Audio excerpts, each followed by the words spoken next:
पंकज जी राधे राधे महाराज जी।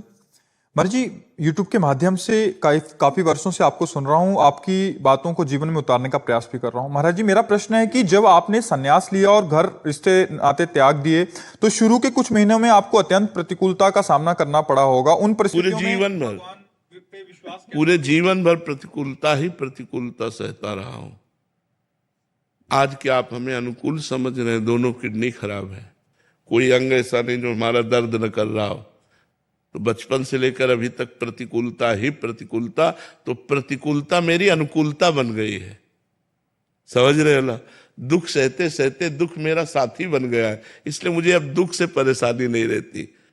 अब दुख, अपमान, निंदा, इनसे मुझे प्यार हो गया है।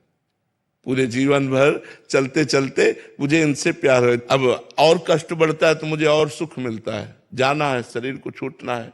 मैं शरीर नहीं हूं, ये नाशवान है। मैं भगवान का दास हूं। वो अविनाशी स्वरूप हमारा है जो चिदानंद में सेवा में भगवान की जाता है। इसलिए हाँ, पहले दिन हमारे विश्वास को भगवान शंकर ने पुष्ट किया। जब मैं 13 वर्ष का शरीर था तो शाम के माताजी से केवल बताया, पिताजी से तो हिम्मत नहीं थी क्योंकि बहुत कठोर स्वभाव के थे, तो उनसे डर लगता था बात करने में। तो माताजी से कहा कि माताजी हम कल बाबा जी बन जाएंगे। बाबा जी बन जाएंगे। उन्होंने विनोद समझा और हमारी बात बन गई, क्योंकि उन्होंने विनोद समझा। अगर सीरियस समझती तो रो देती या कुछ हमको आदेश करती, और उन्होंने विनोद समझा तो ध्यान ही नहीं दिया। भगवान ने हमारी बात बना दी। सब सो रहे थे, उठे, पिताजी को मानसिक प्रणाम किया, सैया पर थे, माताजी को प्रणाम किया, भाई बहनों को हाथ जोड़ा, और एक छोटी सी गीता, और एक ब्राह्मण कुल में जन्मे थे इसलिए चटाई, और वो एक लोटा, क्योंकि गायत्री यज्ञोपवीत हो जाता है ना, तो गायत्री के लिए उतना लेकर बस वो फिर घर से भागे। पैजामा कुर्ता या ऐसा पैंट शर्ट, हाफ पैंट या शर्ट या पैजामा कुर्ता क्या था मुझे ध्यान नहीं है उस समय, मतलब गृहस्थी वेश में ही भागे। और 15 किलोमीटर चलने के बाद थक गए तो एक शंकर जी का मंदिर आता है नंदेश्वर, सरसौल ब्लॉक में नंदेश्वर महादेव, वहां जंगल में जाकर के रुके। अब जब 12 बजे भूख लगी, क्योंकि सुबह से कुछ ना कुछ घर में मिल जाता था, अब सुबह तो मिला नहीं, चलते चले आए। अब दोपहर के 12 बज गए, भूख लगी, तो पहली बार हमारे मन में प्रश्न उठा कि कैसे जीवन निर्वाह होगा, जीवन निर्वाह कैसे होगा, कहाँ रहेंगे, कहाँ जाओगे। तुरंत हम कहा ये तो हमको परास्त कर देगा प्रश्न। तुरंत उनका भगवान जैसे रखेंगे, हम भूखों मर जाएंगे लेकिन घर नहीं जाएंगे, हर कष्ट सहेंगे। इतने में एक आदमी आ गया, हमारे विश्वास को भगवान ने तुरंत पुष्ट किया। एक आदमी आ गया, उसने कहा बच्चा यहाँ एक सूर स्वामी रहते थे, जानते हो क्या? तो हम कहा हम यहाँ नए आए, हम जानते किसी को नहीं। तो कमंडल खोला और 1 लीटर दही होगा, मीठा दही, गांव के दूध गड़वा का लाल दही, लाल रंग का हो गया। उनका तुम पी लो, अब हम वापस नहीं ले जाएंगे, उनके लिए लाए थे, वो है नहीं तो आप पी लो, वो संत कहीं चले गए होंगे। तो हमें कुछ लगे, हम कहा हम क्यों पी ले? बोले नहीं पी लो, महादेव जी की ऐसी इच्छा है। तो उसी लोटे में डाल के 3-4 लोटा निकला, छोटा लोटा था। और जब वो गए तो 1 लीटर दही में खूब छक गए ना, बस जो ही गए से शंकर जी के ऐसे पिंडी को पकड़ के खूब रोए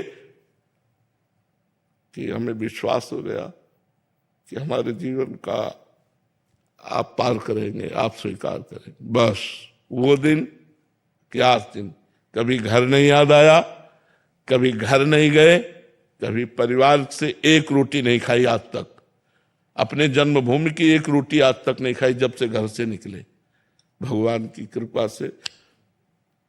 तो बहुत बड़ी जीवन यात्रा कट गई। अब बताओ, हम किसी आश्रम या ऐसा हमारा उद्देश्य नहीं रहा, इसलिए हम कहीं रुकते नहीं थे।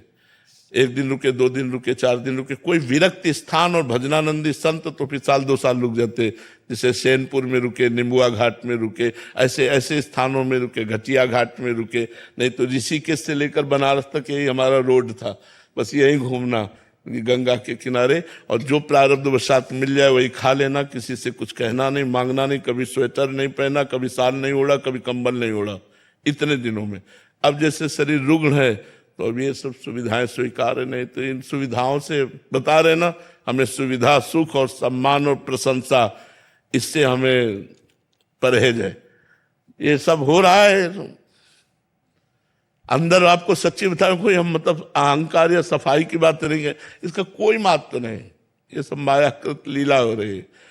तो जो हमें दुख की बात रही, तो पहले हमें कष्ट लगता था, जब कष्ट लगता तो होता मुझे भगवान प्राप्त करना है, चुप शांत सह लो, चुपचाप सह लो। हम 2 श्लोक गीता जी के ये बहुत हमें काम दिए। पहला, मात्रा स्पर्शास्तु कौन्तेय शीतोष्ण सुख दुखदा आगमा पाइनो अनित्यास्तास्ति तिक्षस्व भारत, और दूसरा, यम ही न व्यथ्यन्ते ते पुरुषम पुरुषर्षभ सम दुखा सुखा धीरम स्वमृतत्वाय कल्पते। जहां हमारा मन हमको विचित करता, सो इन श्लोक को इनका अर्थ विचार करने लगते। भगवान ने कहा, ए चुप शांत सह सह सह सहते सहते सहते सहते भगवान ने श्री धाम वृंदावन का वास देकर अब यहाँ पूर्णता कर दी। अब हमें कुछ नहीं चाहिए, अब हमारे अंदर की कोई सांसारिक मांग नहीं रह गई कि अब हमको ये सुख सुविधा मिले या कुछ। बस एक ही बात रह गई कि मैं प्रभु को कहीं भूल न जाऊं, एक डर बना रहता है, मैं कहीं इस बाजार में अपने प्रभु को न भूल जाऊं। इसलिए उनसे यही प्रार्थना करते रहते हैं कि पूरे जीवन आपके चरणों में गया, अब कहीं आखिरी में लाके ऐसी खंदक में मत डाल देना कि आपको भूल जाए। यश कीर्ति प्रशंसा सब वैभव, कहीं ऐसा न हो नाथ आपको भूल जाए, क्योंकि हमारा लक्ष्य ये नहीं है, हमारा लक्ष्य आप है, आपको कभी भूलूं नहीं। तो दुख तो हमारे जीवन का मित्र रहा है, और वही मित्र हमको भगवान से जोड़ दिया। तो ये जीवन कथा है हमारी, पीछे से लेकर के अभी तक। महाराज जी, हम पर भी दया कीजिए कि हम भी भजन नहीं छूटे हमारा। हाँ, यही सबसे बड़ी बात है, भजन न छूटे, यही सार बात है। सार बात यही कि महाराज जी, संसारिक जीव जो हम जैसे हैं, उनको तो एकांत काटने को दौड़ता है महाराज जी। हमें समाज काटने को दौड़ता है। आपको हमारा मन जो है वो सही पूछो तो आज हमारा मन उस बात को लेकर के ललचाता है जिस बात को भगवान ने हमें पहले दिया था। जो गंगा किनारे का जीवन था उस बात को लेकर ललचाता है, लेकिन अब हम असमर्थ हैं। अगर हमारा शरीर स्वस्थ होता तो आपको सही कहते हैं, ये सौभाग्य आप लोगों को ना मिलता, हमको ये सब